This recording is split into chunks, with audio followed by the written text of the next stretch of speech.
नमस्कार विद्यार्थी मित्रांनो, कसे आहात? मस्त मजेत ना? विद्यार्थी मित्रांनो, आज आपल्याला विरामचिन्हांचा अभ्यास करायचा आहे. आता विरामचिन्ह म्हणजे नेमकं काय? तर ज्यावेळेस आपण बोलत असतो त्यावेळेस आपण मध्ये मध्ये थांबतो आणि आपल्या चेहऱ्यावरचे हावभाव पाहून समोरच्या व्यक्तीला आपण काय बोलतोय हे लक्षात येतं. पण हेच जर आपल्याला लिहायचं असेल तर त्यासाठी आपल्याला प्रत्येक ठिकाणी विरामचिन्हांचा वापर करायचा असतो.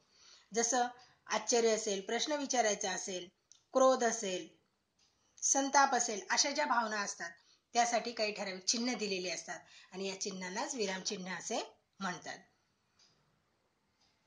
चला तर मग आज आपण अर्धविराम या विरामचिन्हाचा अभ्यास करणार आहोत. मागच्या लेक्चरला आपण पूर्णविरामाचा अभ्यास केला होता. आज आपण अर्धविरामाचा अभ्यास करू.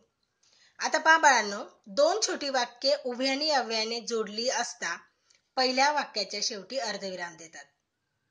सगळ्यात आधी अर्धविरामचं चिन्ह कसं असतं ते पाहूया. तर अर्धविरामाचं चिन्ह असतं वरती टिंब दिलेला असतो आणि त्याच्या खाली आपल्या इंग्रजीमध्ये जो 9 असतो ना, 9, हा, तर तसं हे चिन्ह दिलेलं असतं. किंवा आपला मराठीतला जर एक आपण असा गोल कडून काढला तर तो असा स्वल्पविरामासारखा दिसतो आणि या चिन्हाला म्हणायचं अर्धविराम. म्हणजे वरती द्यायचा पूर्णविराम आणि खाली द्यायचा स्वल्पविराम, त्याला म्हणतात अर्धविराम. ठीक आहे. आता दोन छोटी वाक्य उभयाने अव्ययाने जोडली असतात. आता उभयाने अव्यय म्हणजे काय? अगदी बरोबर, आणि, व, पण, परंतु, म्हणून. कारण ही जी उभयाने अव्यय असतात ही जोडण्याची काम करतात आणि मग ही दोन वाक्य जोडतात किंवा दोन शब्द जोडतात. त्यावेळेस आपल्याला शेवटी अर्धविरामाचं चिन्ह द्यायचं असतं. ठीक आहे. बघूया आता. मी घरी गेले पण घराला कुलूप होते. आता पहा, मी घरी गेले वाक्य इथं संपलं होतं. मग इथं पूर्णविराम आणि स्वल्पविराम म्हणजे अर्धविरामाचं चिन्ह दिलेलं आहे. पण घराला कुलूप होते. आपण जेव्हा शाळेतनं घरी जातो त्यावेळेस नेमकीच मम्मी घरी नसते, ती बाहेर कुठेतरी गेलेली असते आणि घराला कुलूप असतं. त्यावेळेस आपला खूप हिरमोड होतो की नाही? मग तसं मी घरी गेले पण घराला कुलूप होते. रेखा खेळायला गेली परंतु मैदानावर कोणीच नव्हते. आता रेखा ही खेळायला गेली मैदानावरती, पण नेमकं त्यावेळेस तिथे कोणीही नव्हतं. दादांनी सुजलला ड्रेस आणला पण तो खूप मोठा झाला. आता दादांनी काय केलं? सुजलसाठी छान ड्रेस आणला, पण काय झालं? तो त्याला मोठा झाला. ताईला साडी खूप आवडली पण तिचा पोत चांगला नव्हता. आता ताईला साडीचा कलर, डिझाईन या सर्व गोष्टी खूप आवडल्या, परंतु ज्यावेळेस तिने ताईचा त्या साडीचा पोत पाहिला म्हणजे सूत पाहिलं त्यावेळेस तिच्या लक्षात आलं की ही साडी चांगली नाही. आम्ही शाळेत गेलो पण शाळेला कुलूप होते. आता पहा, आम्ही गेलो शाळेमध्ये. आता कोरोना आहे तुम्हाला माहिती, शाळा बंदच आहे सगळीकडे, परंतु कधीतरी असं वाटतं की आपल्या शाळेला जाऊन भेट द्यावं आणि मग आपण खेळत खेळत शाळेकडनं राऊंड मारला तर लक्षात येते की अरे आपण तर इथं आलो पण शाळेला काय आहे? कुलूप आहे. आईने सर्व भांडी घासण्यासाठी जमा करून ठेवली पण शेवंता मावशी भांडी घासण्यासाठी आल्या नाही. आता बघा, आपल्या ज्या भांड्यावाल्या मावशी असतात ना, आपली आई काय करते? सगळे भांडे बिंडे जमा करून ठेवते आणि नेमकाच मावशी त्या दिवशी येत नाही किंवा त्यांचा फोन येतो, आज मला काम आहे, मी काही येऊ शकत नाही, वगैरे वगैरे. तर आईने सर्व भांडी घासण्यासाठी जमा करून ठेवली. इथं काय केलं आपण? पूर्णविराम आणि स्वल्पविराम म्हणजे अर्धविरामाचं चिन्ह दिलं आणि मग पुढे वाक्य तयार केलं, पण शेवंता मावशी भांडी घासण्यासाठी आल्या नाही. राजन अभ्यासाला बसला. हे बघा, इथं अर्धविराम, परंतु लाईटच गेली. आता कधी नव्हे तो राजन अभ्यासाला बसला आणि नेमकीच लाईट गेली.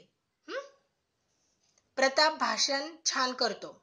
प्रताप जो आहे ना, तो खूप सुंदर भाषण करतो बरं का. भाषण म्हणजे कसं? हा, अगदी बरोबर. जेव्हा आपण 15 ऑगस्ट असेल, 26 जानेवारी असेल किंवा इतर कार्यक्रम असतील त्यावेळेस मुलं भाषण देतात ना, वक्तृत्व कलेमध्ये भाग घेतात. तर तसं त्याने भाषण तो छान करतो पण त्याचे अक्षर चांगले नाही. पण त्याचं जे अक्षर आहे, लेखन जी कला आहे त्याच्याकडे ती जास्त अवगत नाही, त्याचं अक्षर चांगले नाही. कविताचे केस छान लांब आहेत पण तिचे नाक नकटी आहे. आता कविता आहे ना, तिचे केस खूप सुंदर आहे, काळे भोर छान लांब सडक आहेत, पण तिचं जे नाक आहे ना ते मात्र नकट आहे. करण रोज होमवर्क पूर्ण करतो पण नेमका आजच होमवर्क केला नाही. आता करण नावाचा जो मुलगा आहे ना, तो रोज कम्प्लीट त्याचा होमवर्क वगैरे अगदी व्यवस्थित असतो आणि आज नेमके त्याचे शिक्षक त्याच्या वह्या चेक करणार असतात आणि नेमका त्याने आजच होमवर्क केलेला नव्हता. आकाशात खूप विजा चमकत होत्या पण पाऊस आला नाही.